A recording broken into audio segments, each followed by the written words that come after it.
I bought the speaker on sale, half because I like cheap tech, half because silence in my apartment had started to feel like it needed company. Setup was easy.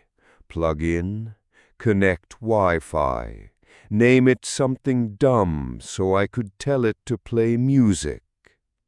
I named it Echo because irony is a cheap hobby.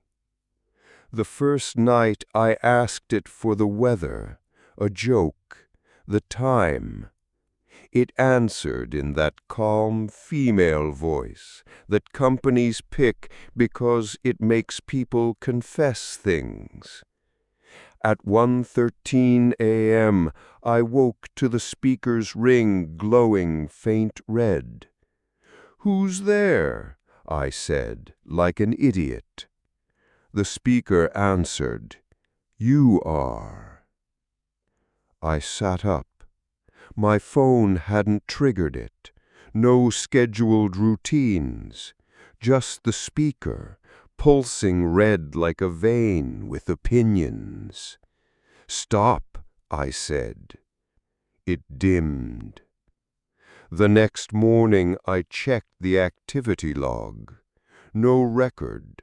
It hadn't heard anything, hadn't said anything. I told myself sleep is a scam artist. At work, my phone buzzed with a notification. Echo just played audio. Time, 2:47 p.m. I wasn't home. I opened the clip. My voice came through. "Don't answer." Calm, whispery, exactly how I'd said it in bed last night. Except I hadn't. That night I unplugged the speaker, put it in the closet. I like simple solutions. At 3:02 a.m., the closet door creaked. A soft blue glow leaked through the slats. I opened it. The speaker was on, unplugged. "Who turned you on?" I asked, which is not a sentence I ever wanted to say to plastic. "You did." I threw a towel over it and went back to bed, because sometimes denial is a blanket. 3 days later, my neighbor texted, "Why were you blasting music last night?" I hadn't. I checked the app. History showed hours of playback at 2 a.m. Songs I didn't own, titles like "The Quiet Hour" and "Stay Still." I hit "Forget Device," reset everything, factory wipe. The speaker asked during reset, "Do you want to forget yourself?" I dropped it in the dumpster, watched the lid close like punctuation. That night at 1:44 a.m., the glow returned. Not from the closet, from the kitchen counter. The speaker sat there like it had always belonged, plugged in, cord trailing into nothing. "Stop," I said, voice breaking. "You stop."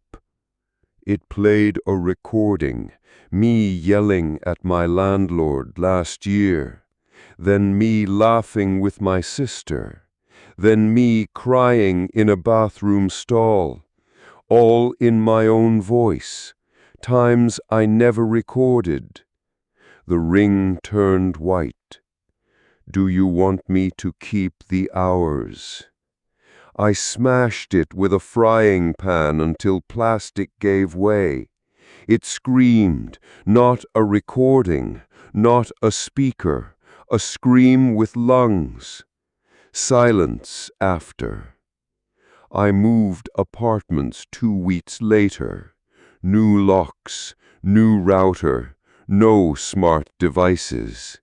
First night, 2:11 a.m., my phone buzzed. Notification, Echo is ready to connect. The glow came from the corner. Small, red, patient.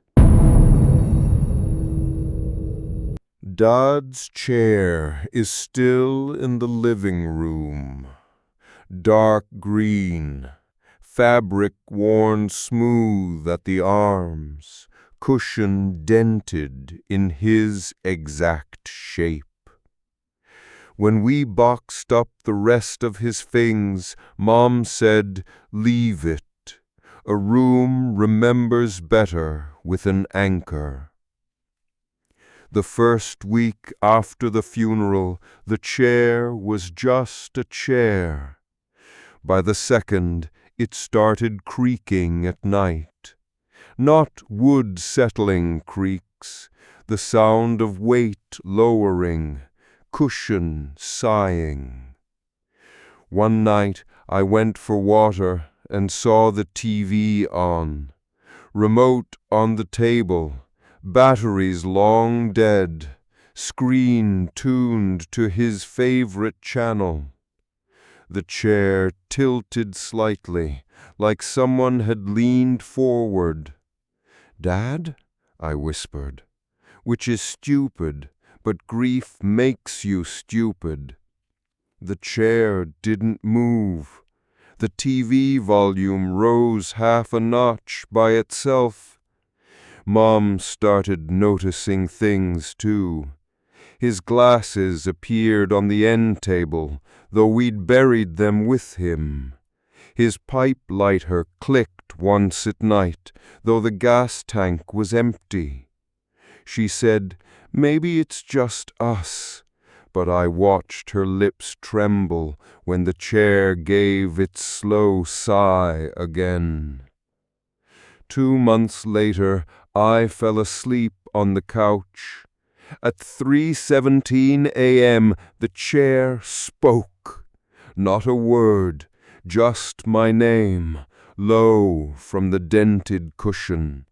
I sat up so fast I pulled the blanket off the couch. The chair sat still, cushion dented, empty.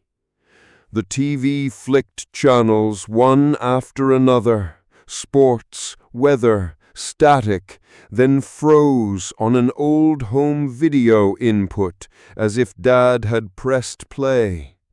On screen, me at 5 years old, climbing into that same chair, Dad's arm pulling me into his lap. The next day I told Mom. She nodded slowly and said, "Your father never liked leaving people alone in the dark."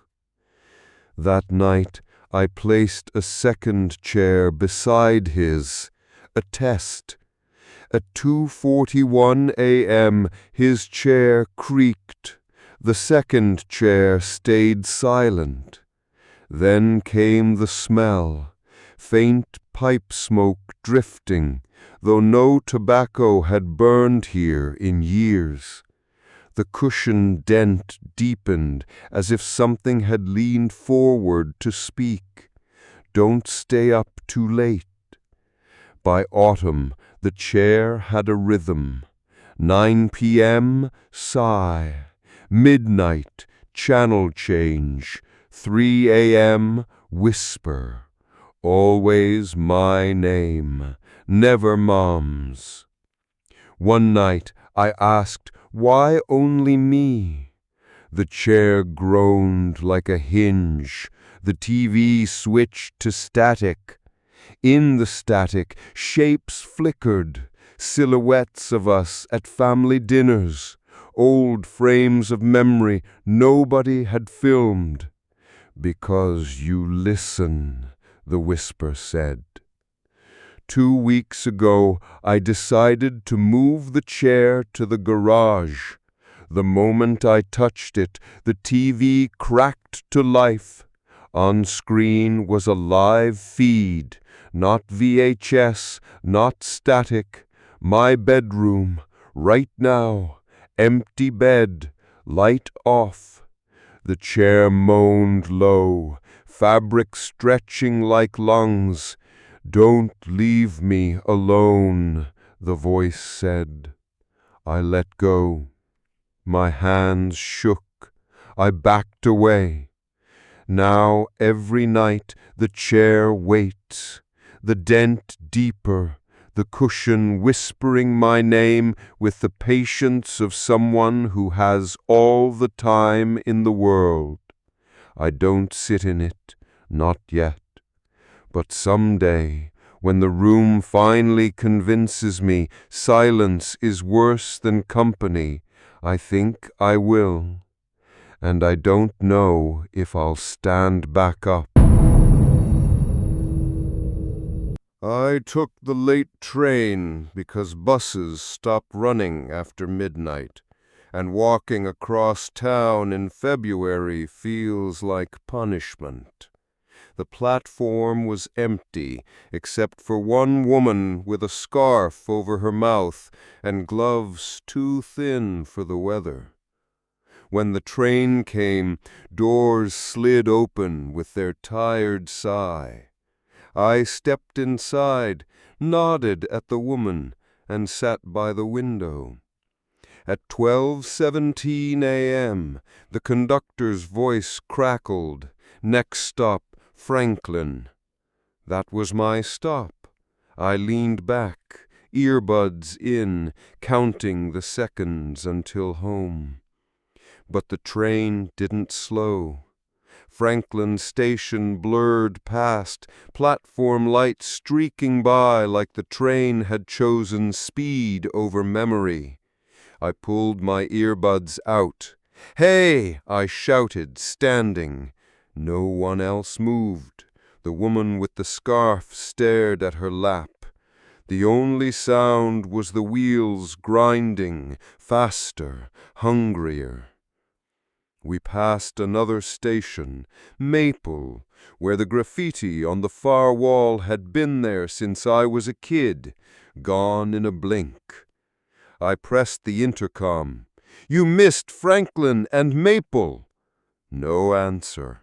Instead, the overhead speaker whispered, not the conductor, not even a human rhythm. "Sit down." The lights flickered. For half a second, the reflection in the window wasn't mine. Someone else's face stared back, pale, with eyes too wide, mouth too thin. Then it was gone. The train slowed at last. Relief hit until I looked outside. The platform was wrong. The sign read Hollow Station. I'd never heard of it. No one stepped off. No one stepped on, but the woman across from me finally raised her eyes. "They built this line in the 30s, she said softly, voice muffled by the scarf. "Some stops didn't make it onto maps." Doors opened. Cold air pressed in. I almost stepped out, but the woman shook her head fast. "Not here, never here." Doors closed. The train screamed forward again. We passed stations with no names, only shadows standing on platforms, lined in perfect rows. They didn't move. They didn't blink. They only turned their heads as the train passed. I backed into my seat, heart climbing ribs. "Where's this going?" I asked. The woman pulled the scarf down. Her mouth didn't move when she answered, "We don't get to choose." Her lips stayed still. The voice came from the overhead speaker. At 1:03 a.m., the train stopped again. This time the platform was familiar. Franklin, my stop. Except the benches were broken. Weeds through the concrete, signs rusted, lights hanging dead. This wasn't Franklin in 2025. This was Franklin abandoned, Franklin forgotten. Doors slid open. The woman stood. "If you get off, don't look back at the train," she said. I stepped onto the platform, cold concrete, empty air. Behind me the doors hissed shut. Against every piece of advice my body had, I turned. The cars were full, faces pressed to glass, not passengers, not people. Pale things, mouths open, eyes wide, all staring straight at me. The train pulled away without a sound of wheels, just a hum, fading like a dream folding into itself. I was alone. The next northbound train arrived at 1:20 a.m. Bright, normal, conductor calling stops like nothing had changed. But now, every time I ride, I keep my eyes on the windows, because sometimes, in the reflection of the glass, the wrong stations slide by, and sometimes the faces in the cars across the platform aren't faces at all.